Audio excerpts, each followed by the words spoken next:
In this video, I'm going to be reviewing this water deionizer tank from Griots Garage to try and help you to decide if it's worth the $300 and peace of mind of not having to worry about water spotting. This system does have a bypass on it, which means you can easily switch between filtered water or non-filtered water simply by turning these valves. And you don't have to worry about your pressure washer getting airlocked in the process. And yes, before you ask, this system will completely bring your water ppm down to 0 if you have really hard water over 300 ppm like myself. So as we begin this review, the first thing I need to mention to you is that if you buy this system from Griots, as of me posting this video, the clear hose it comes with and your standard garden hose will all perfectly attach to the system, as you can see right here. You do not need any sort of adapters. And the reason I mention this is because all the negative reviews for this system mentions that the fittings it comes with and this clear hose do not fit together, nor can you attach your garden hose to the water output outlet without buying some sort of adapter for everything. But like I said, Griots has fixed this issue and you don't need to buy any sort of adapters to hook up your hoses to this system. So with that little tidbit of info out of the way, let's now show you how to operate this system and put it together. So when your system arrives in the box, these little output nozzles are not attached and you're going to need to attach them yourself, which is super easy to do. However, they don't indicate which side they go on. But I figured out that doesn't matter because the fittings on both of them are the exact same and they can both hook up to the end of a garden hose or the clear hose that comes with the system. So if you're not sure where to put each one, it really doesn't matter. Now, once you have your system put together, let's now talk about how to operate the bypass. The valves on here don't clearly tell you which way to turn them in order to bypass the filter or which way to turn them in order to filter the water. But lucky for you, I've created a super easy way to remember which way is which. So when the water is being filtered, the valves will be rotated away from each other and are open like this. Whereas when you have the bypass active and are not filtering the water, the valves are closed and facing each other. So in short, for filtered water, open the gate. And for non-filtered water, close the gate so that the valves are kissing. Makes perfect sense. Let's move on. So now that you've put your system together and know how to operate the bypass, we need to go over one extremely important step if you are using this with a pressure washer. So before you go and hook your pressure washer up to this filter, you must first run water through the system and out your garden hose for about 2 minutes to get all the air out of the system. If you do not do this, your pressure washer will get airlocked so freaking bad. So just do what I'm telling you. Run water through the tank with the valves open for about 2 to 3 minutes to ensure you get all the excess air out of your tank before hooking this up to your pressure washer. After you do that, it's going to work flawlessly and you won't have to worry about any issues with getting airlocked. And since we're on the topic of pressure washers, I can happily report that you can safely use this system with your pressure washer without suffering any negative side effects.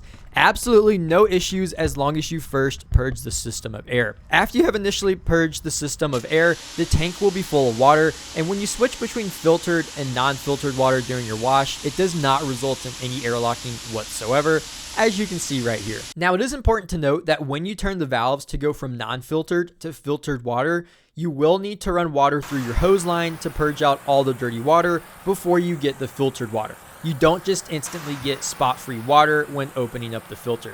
For me personally, I've timed it and it takes about a minute of running water through my pressure washer and hoses until the ppm drops down to 0. I have about 60 feet of hoses that the water has to run through, being a 10-foot garden hose and then a 50-foot pressure washer hose. Both of these hoses work phenomenal with this setup, and if you want the exact ones I'm using, I've linked them below on Amazon. So what you can do to test how long it takes for the water to reach 0 ppm at your house with your personal setup is once you turn on the filter, get yourself a TDS reader like I have here, set a timer, and about every 5 seconds, fill up a cup of water and keep checking the ppm levels until it hits 0. Once you figure out how long it takes to purge out the dirty water, you then know in the future how long to run it before it hits 0, and you don't have to guess every single time. So just to share a pro tip with you guys, I have a very efficient way of purging the dirty water out of my system so that I'm not just standing there wasting time. And I'm going to share with you right now what that is.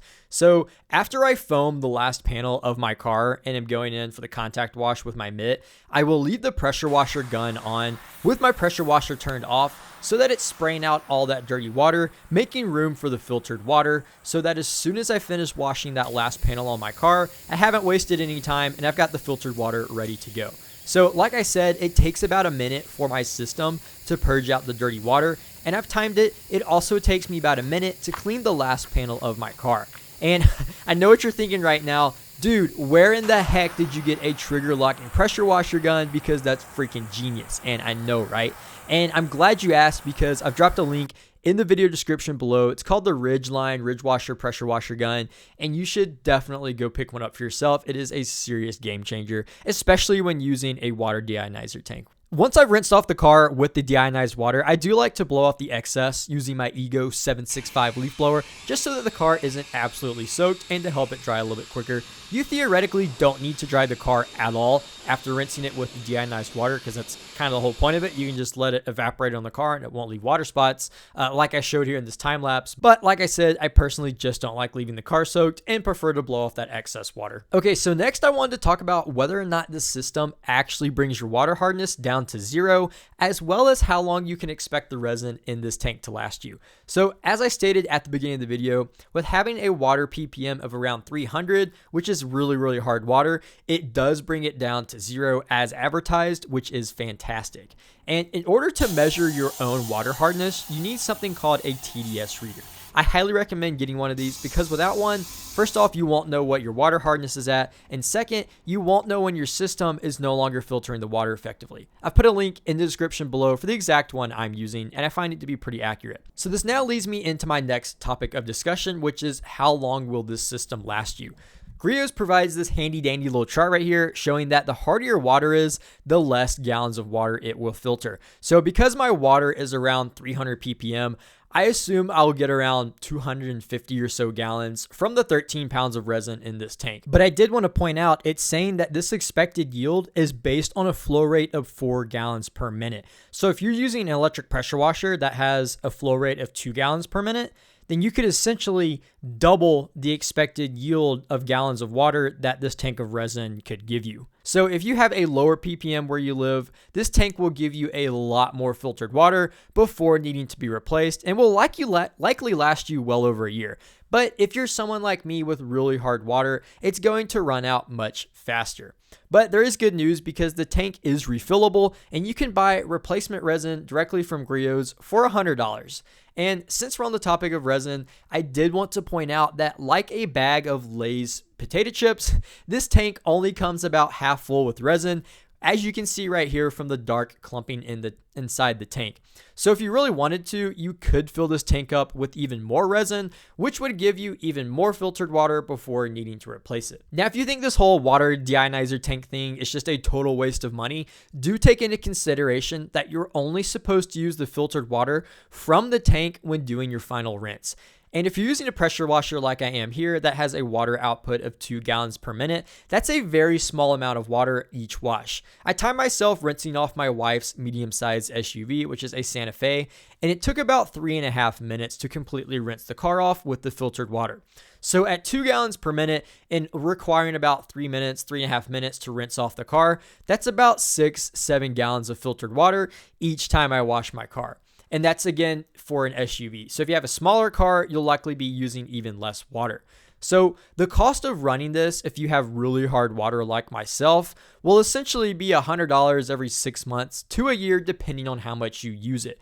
But do remember, if you have softer water, say of only around 100 or even 200 ppm, this is going to last you significantly longer, and probably easily up to a year, if not longer than a year. So now I wanted to talk about storage and what to do with this tank if you're not using it for a long time. I did some research and read that it's fine to leave water in the tank as long as you're using it every couple of weeks. But if you're not planning on using this tank for, more than a month or so, it is best to pour out as much water as possible and let it dry out, especially during the winter months. If you're storing this during the winter, be sure and pour out all the water so that if you're keeping this in a non-temperature controlled area, the water does not freeze and expand and cause the tank to rupture. Now, just one last bit of very important information I need to share with you before you click away is that if you are not very thorough with it, you will be left with some water spots. The first few times I used this, I thought I rinsed my car off well, replaced all the dirty water with the filtered water, And when I let the car dry, I came back and was left with some pretty gnarly water spots. So like I said, just be mindful that you're very thorough when rinsing your car off, especially if you're just going to let it air dry. Because if you don't get all the old water off your car, which is kind of hard to see because it's water, it doesn't look any different from the filtered water, you might be left with some water spots. So just something to be aware of the first few times you're using this. Don't just haphazardly rinse your car off and think you're good.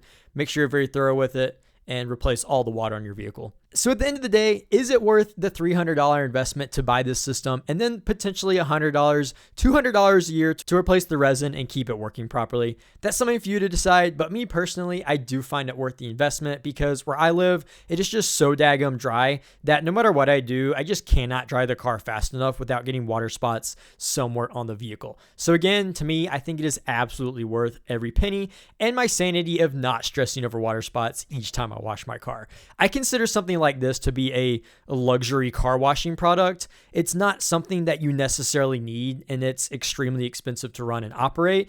But if you can afford it, boy, is it nice to have. So with that, guys, we're going to conclude this video. I hope you found it helpful and informative. If you did, be sure and leave a comment below saying just how much you loved it. So as always, guys, thanks for watching, and don't forget, stay glossy.